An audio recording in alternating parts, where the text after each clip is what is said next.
another one has bitten the dust. Yes, Harry and Meghan have lost again another key staffer. This is, according to the Daily Mail, at least 18 staffers have left in the 6 years of their marriage, 9 of whom since they moved to California. Harry and Meghan have an abysmal track record with employees. And this one is sort of interesting because he at least put it out there to someone, specifically Richard Eden, that he had quit. Meanwhile, Prince Harry and Meghan Markle, of course, they cannot let them stand because truth only exists when it's Harry and Meghan's truth. It doesn't exist when it's anybody else's truth. And tried to spin this as mutual. But I don't think that's the full story. So we're going to explore a little bit of this here because Harry and Meghan definitely have a track record. And it seems like this is probably the worst week they've had so far of 2024. The headlines have been abysmal, from Joe Rogan making fun of Prince Harry and his and Meghan's stances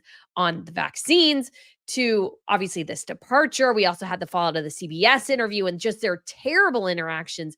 There are so many things are seemingly going wrong for them. And this latest departure, I think it's just an indicator of how bad things are behind the scenes and how brand Sussex, no matter how Harry and Meghan and their fans try to spin it, it's starting to really tank. So we are going to explore this, but if you haven't been to Royal News Network, my name is Brittany. I provide y'all compelling royal commentary, so feel free to hit that subscribe button. I would absolutely love to have you back. I also have 2 things just to let you know about here real quick. One is my relationship with Ana Lucia Diamonds, who provide me with these glorious 2-carat lab-created diamond studs. And there are so many different options out there. I think diamond studs are great. And I also have a new tennis bracelet, and I will have a video unboxing it here later this week. So if you're interested in that, feel free to catch up because I was really on top of it and I filmed a video early, but then all this new stuff broke and I'm like, darn, because I was going to upload that one yesterday, but things happen for a reason. So this is one of those instances. And I also have an upcoming trip to the Christmas markets in Germany and the Czech Republic. So if you're interested, not only will I have a link to Ana Lucia, and if you use code ROYAL20, you shall save 20%, but I also have this upcoming trip. So if you want to check that out, feel free to check out that link as well. And we would love to have you join us there. And I hopefully maybe we'll have another trip upcoming next year to France, the south of France. There's even a day excursion to Monaco. I'm very excited, but I need to get that all formalized. So if you guys are interested in that, getting to meet new friends, having fun, sipping wine in Monaco, we would love to have you with that too, but we don't have that available yet, but it will be coming. So get ready to check that out. Okay, so this story broke late yesterday, and I already filmed a video, actually 2 of them, one going over how abysmally ARO is being handled, and another one about the Sussex's ratio. So if you're interested in the ratio video, I will link it up above there, how just basically CBS interview was totally ratioed and that the Sussex squad seemingly is very, very microscopic because they could not change that result. But this latest staff departure, I cannot even emphasize to you how brutal this really is for them and how terrible it makes them look. And this goes along with a pretty dismal week for them overall, and it's only Tuesday. And so they have a long way to go. And of course, they're heading off to Colombia. And the one thing you want to have when you're heading off and doing a cosplay royal tour, and I say cosplay because Harry and Meghan are cosplay royals. They are dressing up and acting like royalty or attempting to do their version of it. Unfortunately, they have none of the trappings of it. They don't have the power, the influence, the ears of basically anybody in government. This is an opportunity basically for the Colombian government to maybe try to pull attention away from some of their own scandals by focusing on Harry and Meghan. And Harry and Meghan, of course, they are the people who are willing to do that because they are so desperate for any sort of sense of validation that they will let literally anybody drag them anywhere as long as it gets them a few minutes in the spotlight. I was actually writing a little bit that hopefully maybe I'll post to Twitter later, said they will do whatever it takes, even if it means walking into the first steps of hell to get a headline. That is Harry and Meghan. And this Colombia trip is no exception. And of course, you want a big team there to go with you. It's a pretty big country. It's somewhat dangerous. And, they're trying to, again, act like royals. So they need a chief of staff, again, to feel important. And what does their chief of staff do? He quits. He's like, you know what? Sayonara, suckers. I am out of here. And he leaked this story to Richard Eden. Now, I shouldn't say he, I don't really know for sure. But most likely, This gentleman actually probably leaked the story or had somebody leak the story for him. Somehow this story got to Richard Eden. Richard Eden broke the story on the Daily Mail and tried to confirm it with Harry and Meghan's team. And then they went over to People magazine to try to reframe the story. What is most obnoxious about this whole thing is not just that the guy most likely quit. It's that the Harry and Meghan stands in the media, People Magazine, Jack Royston on Newsweek, are going along with their BS and trying to rewrite history to soothe their overlords. And I just find that so incredibly appalling. I hate that journalists literally have a side, don't tell you that, and try to frame themselves as unbiased. I tell you guys my bias. I don't like Harry and Meghan. I'm clear about that. Why? Because then you can evaluate what I'm telling you and determine for yourself, because I put the burden on you as a viewer. Do you believe me or not? Because the burden's on you. I can share with you what I have. I try to bring good sources to you, but it's your job as well to evaluate the information I am sharing. But not everybody does that. And I don't like it when the media pretends to be these arbiters of truth when really they're just going along with their overlords, in this case, Harry and Meghan, and spinning this story to suit their agenda, not the agenda of the public, not the agenda of the people who need to know what is actually true and not just what is propaganda. So let's look at the Richard Eden piece, because this is the one that broke it. So he says, when the Duke of Sussex appointed Josh Kettler, who worked at Patagonia, he worked at another firm, and he was apparently very competent, as his grandly titled chief of staff, like he's a senator or a president or something, or a royal and not a glorified celebrity living in California like every other celebrity in the least Western world. A lot of them do live or spend a lot of time in California. Earlier this year, it was said that he was the perfect man to guide Harry through his next phase. However, the Daily Mail understands that Mr. Kettler suddenly quit his job after scarcely 3 months amid much intrigue. Josh Kettler is no longer working for them, a source in California told this newspaper today. He broke the story. He 100% broke the story. And then Harry and Meghan immediately tried to backtrack and say that the whole thing was mutual. The only mutual thing is that the guy said, I'm going to quit. And Harry and Meghan didn't really have a recourse to talk him out of it. And they had to accept it, whether they wanted to or not. Maybe they were fine with it. I really doubt that, though, because again, what you don't want is when you're heading out of the country to have your chief of staff quit. So it goes on to say the timing is a particular blow to Harry and his wife Meghan, as Mr. Kettler would have been expected to accompany them on their quasi-royal tour of Colombia, which kicks off this week. In May, Mr. Kettler joined Harry on his visit to London to celebrate the 10th anniversary of the Invictus Games. And it goes on to say, and so this is Josh Kettler right here, competent businessman. And then he ends up working with these two buffoons and things go sideways. Who would have guessed, right? So in addition to going the Invictus service, Mr. Kettler was a key figure on the Duke and Duchess's 3-day tour of Nigeria, was by Harry's side as he met government officials in the West African country. His role in the visit was said to be a foretaste of what he would achieve in the future. But obviously, his brief time reflects that. Harry and Meghan can't keep staff. Total number, of course, as we said earlier, that have departed since 2018 is said to be 18. 9 or more have left since they moved to California. So at least 2.5 people leave per year. Now, that might seem like a very small number, but Harry and Meghan have a very small team. It's a lot of people. And one former member of the staff told the Daily Mail yesterday, and I think this is what I wanted to focus on. What may be most telling is that the entire time I worked there, I don't think I heard a single current or former employee on their staff say they would take the job again if given the chance. These aren't employees they just found off the streets. Many of them are people who have previously excelled working for demanding bosses in high-performance companies and environments. But they can't work for Harry and Meghan. And that's not because Harry and Meghan are just terrible bosses.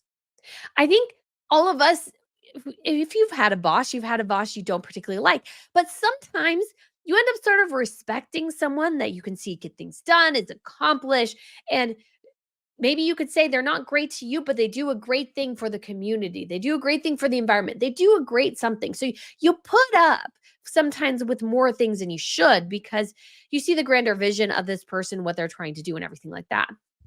I think the problem is Harry and Meghan are completely and totally incompetent and talentless. I think That's the big problem. And when you have high performance people, there is nothing more annoying in the world than dealing with somebody who's incredibly incompetent and they're your boss and they can't tell you where to go and where to do things because they have no clue. And then they also get mad at you when they give you an impossible task and you tell them so and they don't do any of the work on their side.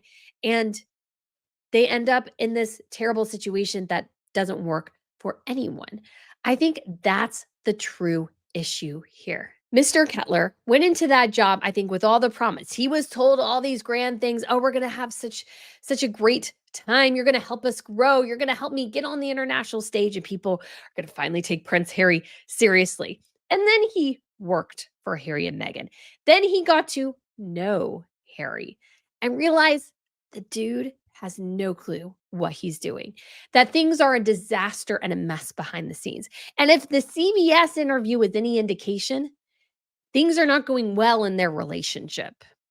And obviously, that interview is just a short segment of time, but they could not hide their annoyance with each other in that interview that lasted less than 10 minutes and probably them speaking probably about 7 minutes out of the whole thing. 2 minutes was other people talking, other things, those sorts of things.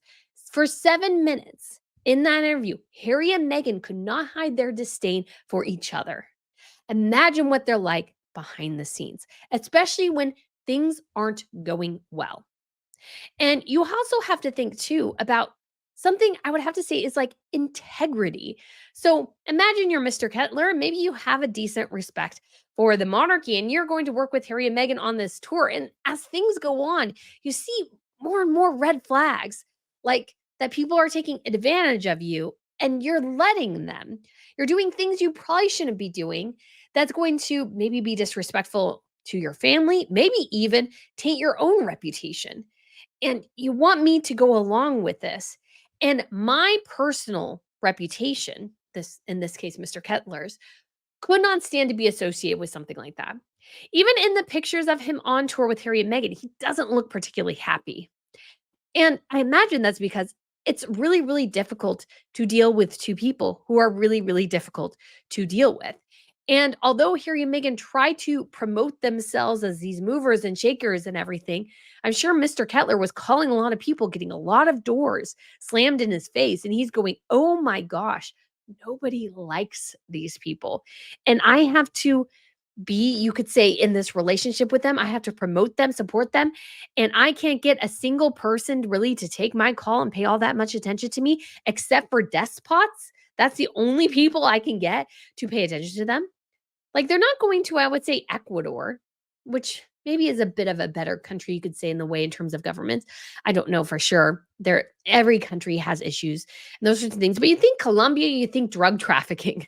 That's what you think. So regardless of whether that's right or wrong, that's what you think. So, Harry and Meghan going there, and you got to wonder what's the real purpose of them going. And I'm sure Mr. Kettler was like, you know what? At the end of the day, I'm just not sure if I want to be part of this. And so he quit. And I believe in this instance, Richard Eden's reporting on this topic. What I don't believe happened is Harry and Meghan's version of this. So this is what Harry and Meghan told People Magazine. Now, People Magazine is sort of a sycophantic, you could say, well, maybe that's not the right word, but it's basically a PR puff piece for celebrities. If you want a story to get out there and you don't want a journalist to question you in the slightest, you go to People Magazine because they will literally repeat verbatim almost, maybe changing up some of the wording, but they'll literally write the PR statement given to them by you. And that's what Harry and Meghan want. They don't want anybody to challenge them. That's why they always take softball interviews. That's why Meghan was so miffed when Jane Pauley snuck in a couple of gotcha questions. They weren't even all that bad gotcha questions, but pushed her a smidge. Meghan hated that because she's not used to it, because people don't do it because she doesn't want them to do it. And so here's a People Magazine piece where they rewrite history and say it was a mutual agreement. Really? So you mutually agreed to depart a position right before a big event? I don't think so. So here's what it says. Harry and his new chief of staff have parted ways. And they also rewrote another bit of this. The Duke of Sussex's chief of staff, Josh Kettler, has left his position after 3 months. People understands hired on a trial basis. This guy is an incredibly competent businessman. And you hired him on a trial basis? Really? After I'm sure a long and lengthy vetting process. You're like, oh, no, no, no. We just hired him on a temporary basis. Like you hire an assistant for you. That's not the same thing. That's not the same thing. It says the decision to part ways was mutual. Both sides agreeing it wasn't the right fit. Probably because he told them, hey, this is not the right fit and I'm leaving and there's nothing you can do to stop me. Because again, he has to protect himself. You have to protect yourself from the train wreck that is Harry and Meghan. I am shocked sometimes. Like, what is his name? James Holt, who has been around with Harry and Meghan forever. And I just want to go, why? What are you getting out of this? They don't like, there's no good result here. Like, why are you staying with them? What do they have on you? What do you have on them?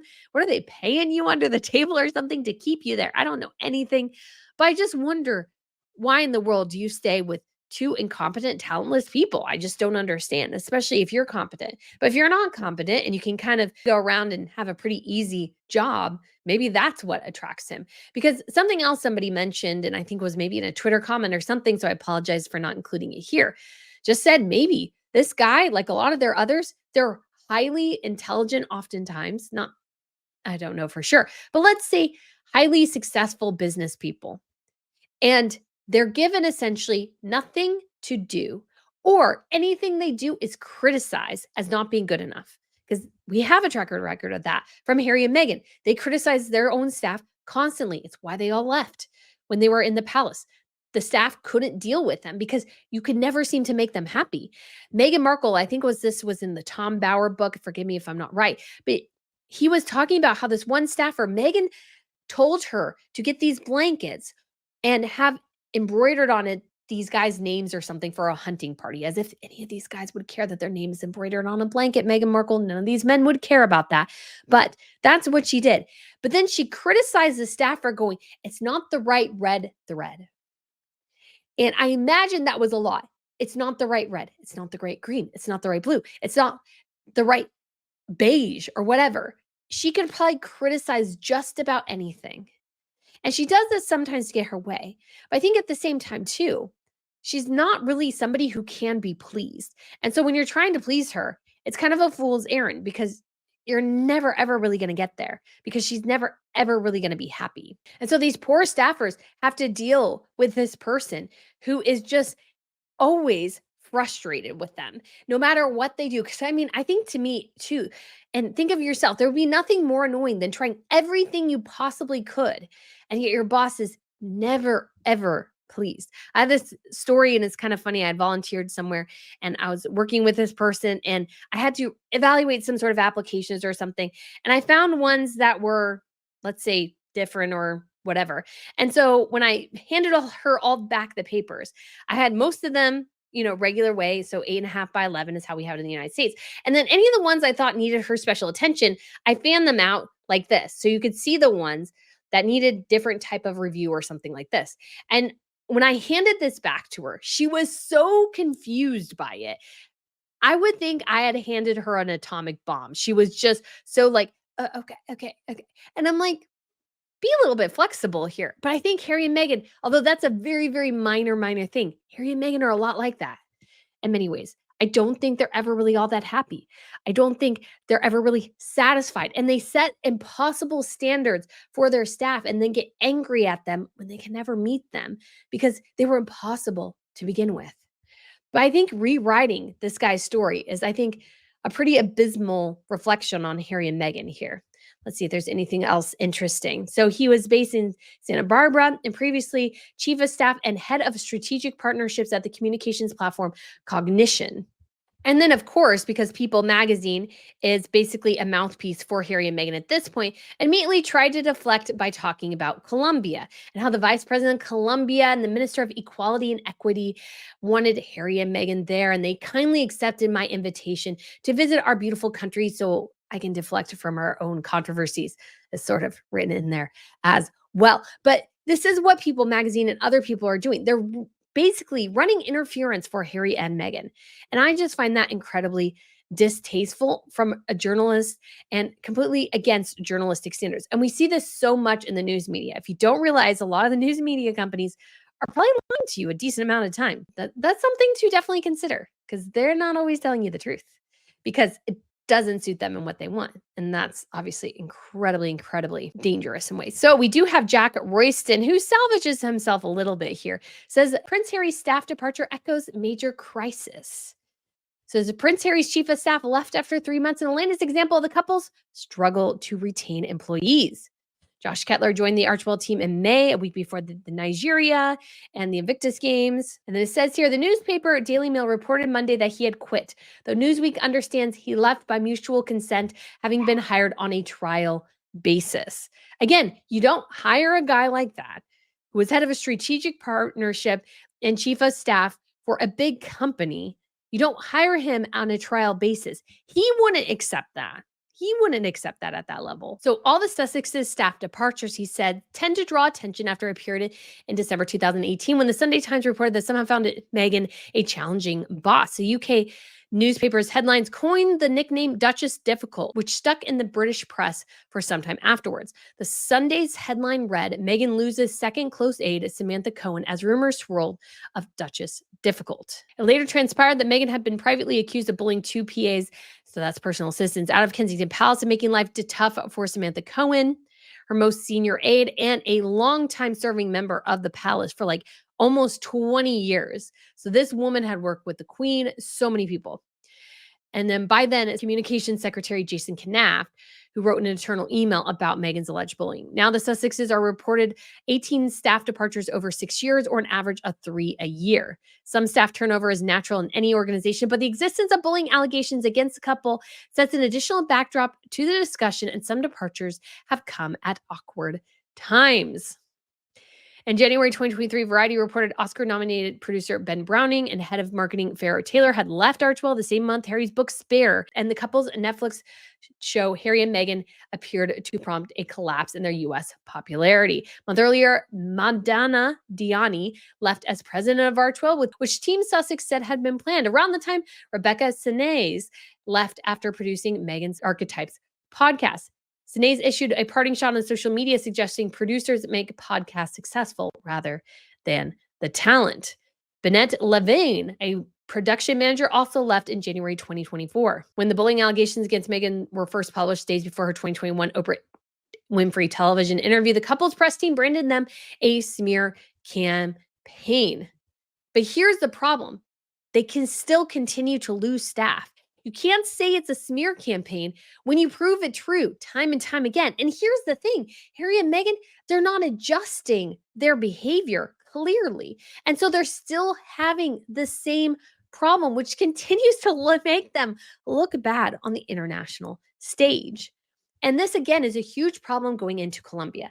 Harry and Meghan need a win, especially after this week. The fallout with the CBS interview. You also have earlier in this year the Pat Tillman Award.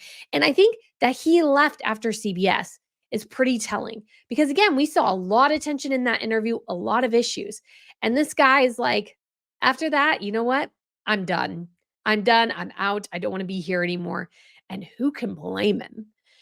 Who can blame him? This is not a good thing on your resume because they're a walking disaster at this point. They can't seem to salvage themselves in the slightest. They keep walking from disaster to disaster to disaster, from failure to failure to failure to failure. I mean, just think of ARO, American Riviera Orchard, has 0 products, 0 branding, 0 messaging, nothing, nada. And Blake Lively, and I mentioned this in another video, managed to get a whole brand designed, researched, trademarked, produced, and on shelves by the time she announced it. Meghan cannot seem to do that. And Arlo looks increasingly incompetent. And I think Harry's overall problem is he has no clue what to do. He likes Invictus. That's fun. He kind of liked being a royal. That was fun too. So let's try to recreate the royal thing because I have no clue what I'm doing. And that, again, I put on Meghan because Meghan had to know Harry had no clue what he was doing. She had to know that. And yet she brought him over to the United States because it was more important for her to chase her own Hollywood dreams than it was to actually think about what was good for their family. I feel like they are a household that's just ripping at the seams. They are struggling. Nothing is going right. Everything's a mess. And they are have these series of negative headlines before going into this quasi royal tour or cosplay royal tour, as I call it, where they'll get hammered again and again and again by their terrible behavior.